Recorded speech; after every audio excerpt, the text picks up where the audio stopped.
Assalamualaikum warahmatullahi wabarakatuh.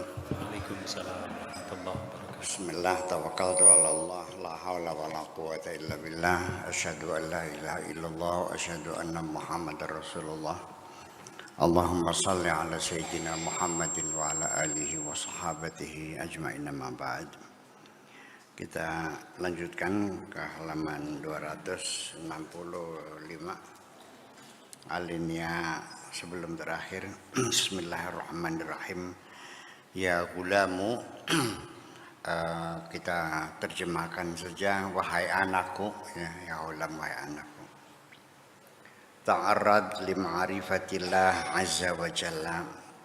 Cobalah engkau belajar, berupaya, berusaha, ya, bagaimana caranya engkau mencapai tingkat ma'rifatullah.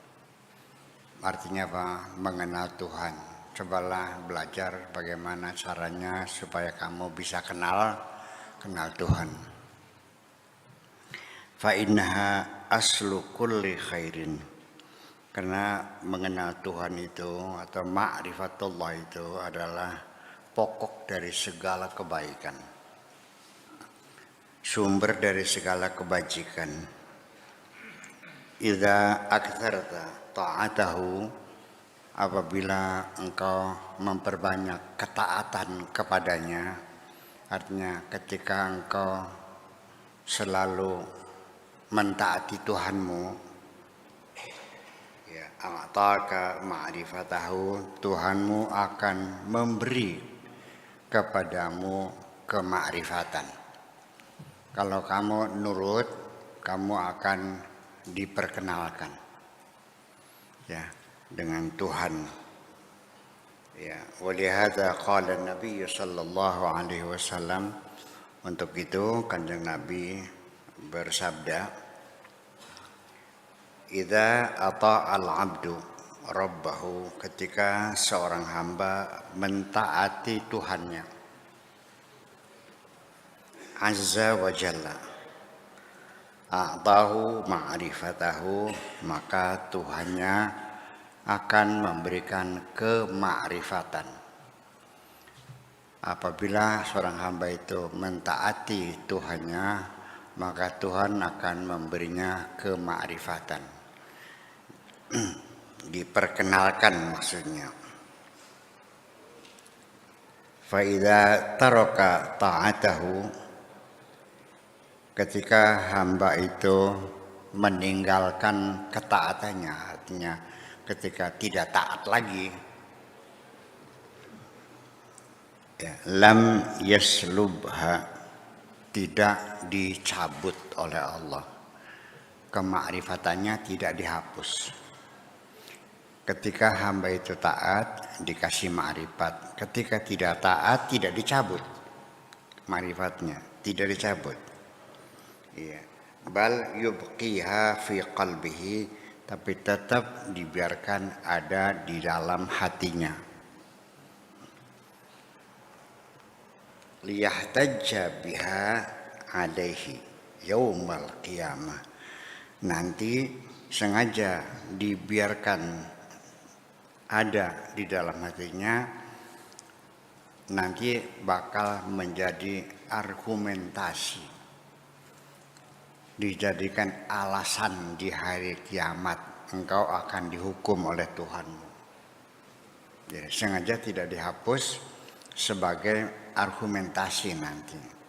Ya, ihtijaj alaihi, sebagai bukti yang akan memberatkan hukumanmu di hari kiamat nanti. Yaqulu lahu, Allah akan berkata kepada hambanya, mayyaztuka bima'rifati, engkau telah kuberikan keistimewaan, yaitu dengan mengenalku. Wa tafaldaltu 'alaika biha, dan aku berikan anugerah kamu dengan kemakrifatan. Lima lam ta'mal bima alimta, kenapa tidak kau kerjakan apa yang sudah kau ketahui?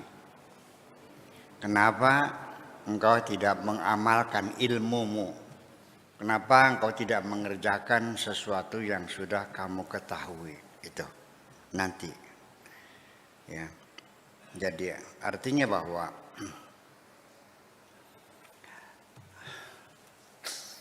aslu kulli khairin, ma'rifatullah adalah merupakan pokok segala macam kebajikan. Sumber segala macam kebaikan adalah kemakrifatan kepada Tuhan. Maksudnya ma'rifat adalah mengenal Tuhan.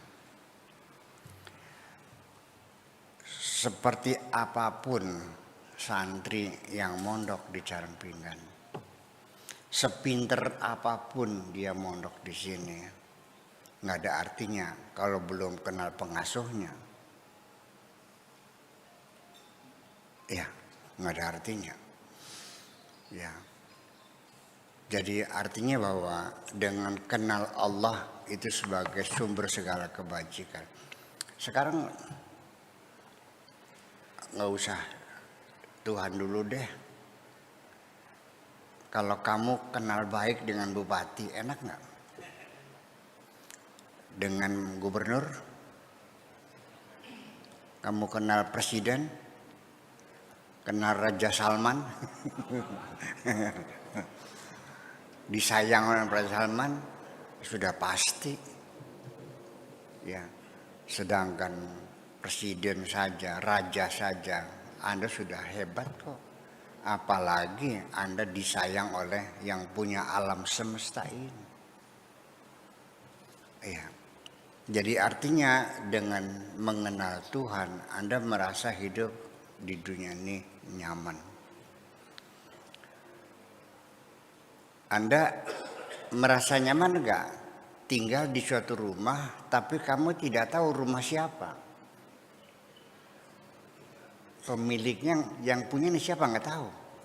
Nyaman nggak? Bisa tidur lelap nggak?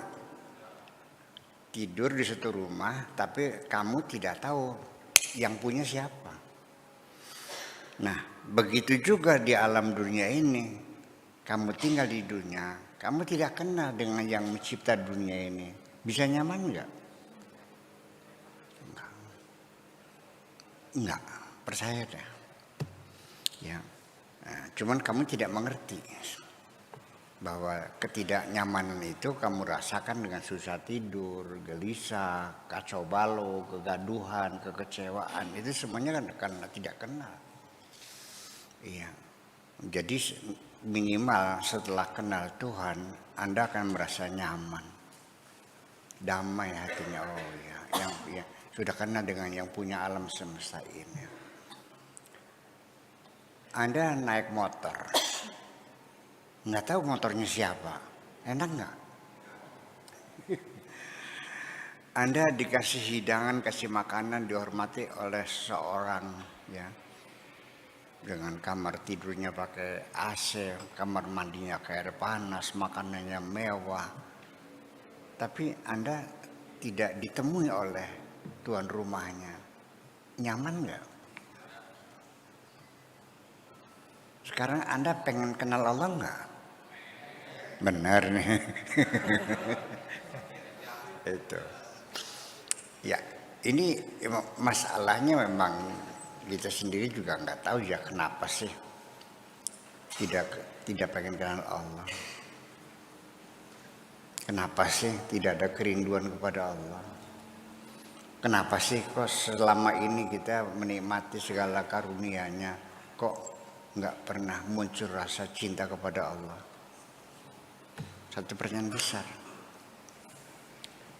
pertanyaan besar, ada sesuatu dalam dirimu, kenapa? Saya jawab aja secara singkat saja. Sebabnya engkau tidak muncul rindumu kepada Tuhanmu karena selama ini engkau tidak merasakan kebaikan-kebaikan Tuhanmu.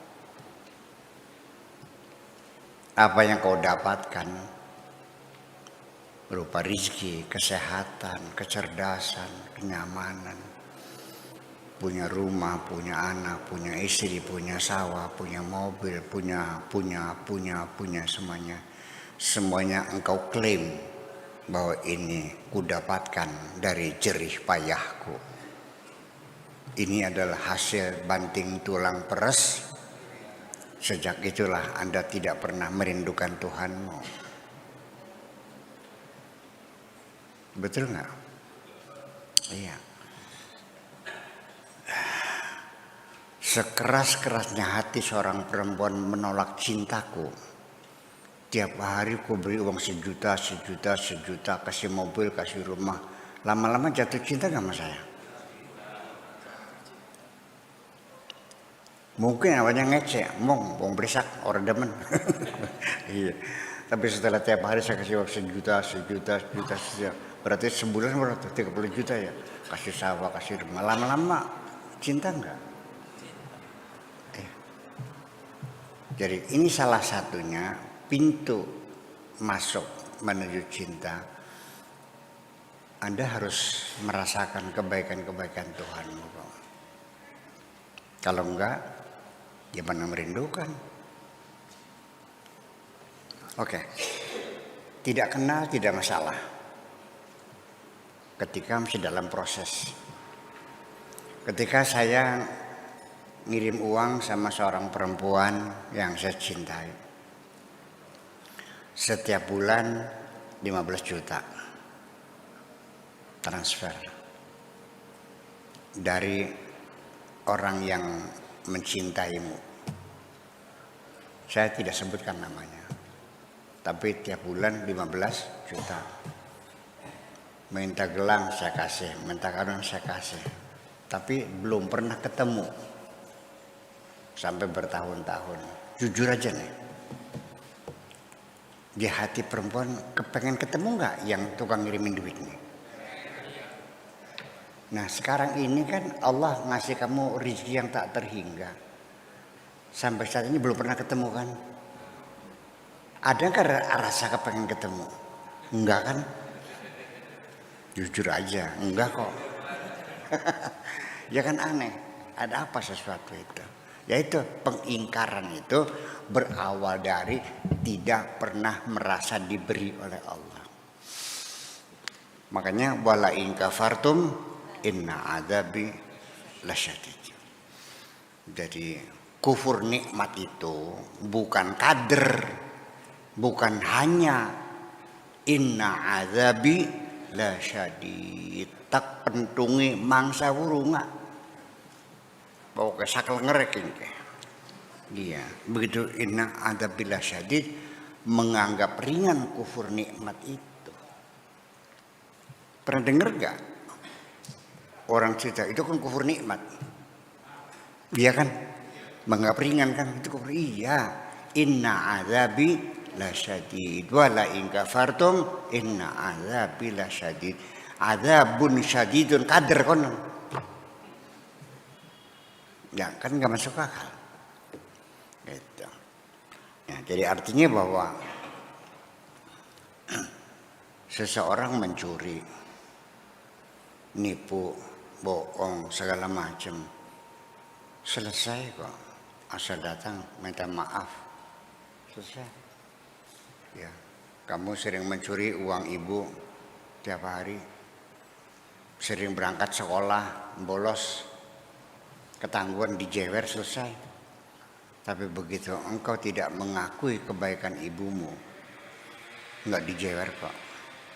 Ibu juga enggak marah. Paling hanya mengatakan sejak hari ini jangan kau panggil aku lagi sebagai ibumu. Selesai. Yes. Orang dua anak sirah kita mas. Paham? Itulah makanya wa in syakartum inna adzabi lasyadid.